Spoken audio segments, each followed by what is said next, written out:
Hey guys, today I'm going to be doing a review of Wuthering Heights by Emily Bronte.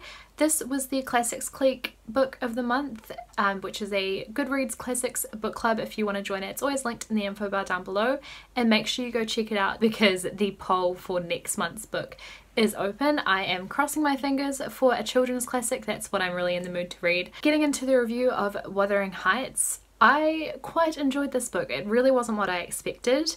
I mentioned, I think, in my TBR video at the beginning of the month that I had always thought this book was another kind of frivolous sort of romance story, like a couple of the Jane Austen books that I've read. They're beautiful and romantic and everything, and everyone in them is very civilized for the most part, whereas Wuthering Heights was kind of the opposite of that. It was really not what I expected at all. So to give you an idea of what it's about, it follows the lives of a man called Heathcliff and a woman called Cathy. They both live and grew up in the moors in England, and it follows from when they're children up until basically their entire lives and their tumultuous kind of love story. They both have feelings for one another, they're close as children, and then at times they're not close and things are not good. And a lot of the adults in their lives when they're children treat them in such a way that is not beneficial to their personalities, I suppose. They kind of are damaged by the way that they're treated as children, and it follows them and kind of haunts them into their adulthood. Heathcliff especially is just a very, very nasty man, and the book explores from his childhood how he kind of ended up that way and how other people end up being really cruel as well through knowing him. It kind of just follows back and forth between two different properties on the moors that are somewhat close together. One is essentially where Heathcliff lives, but that's also where Cathy grew up, and then there's the other property where Cathy lives as an adult, and it follows both of them.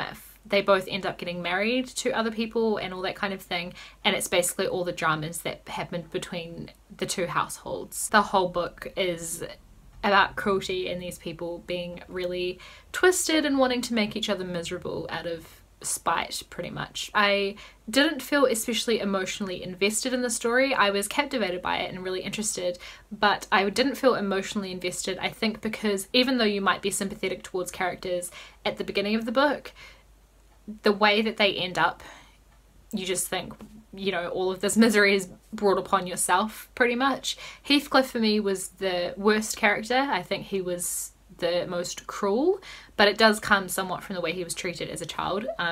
But pretty much everyone Heathcliff comes into contact with, he ends up trying to ruin their lives. Having really unlikable characters like that will bother some people. I did think it would bother me because a lot of people say that they just hate the characters so much they can't stand reading about them, but for me, I did find it interesting. I really wanted to know what happened and everything.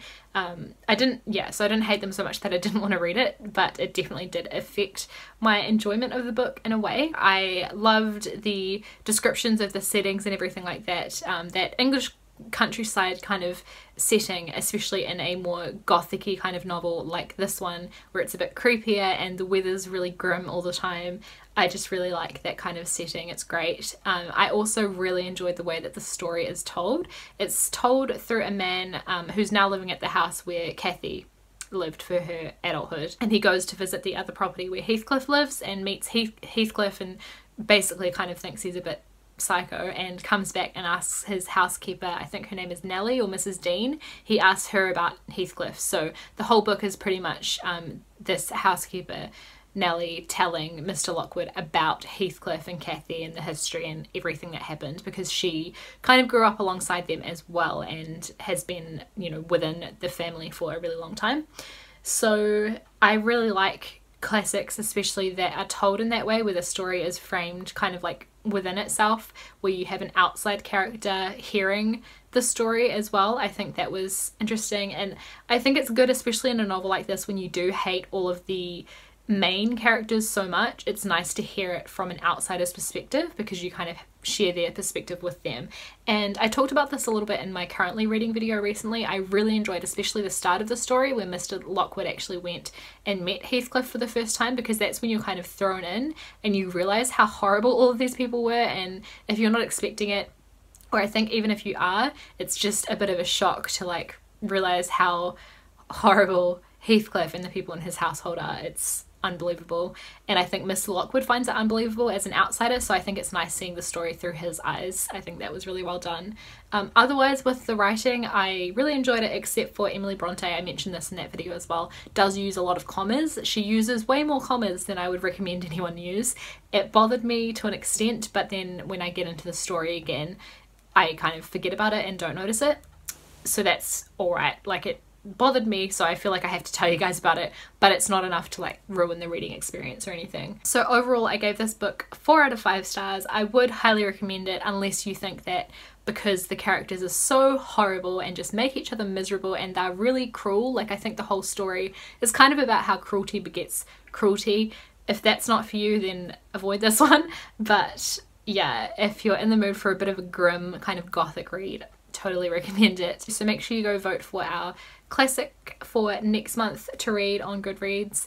Thank you guys for watching this, and I'll see you with another video in a couple of days. Bye.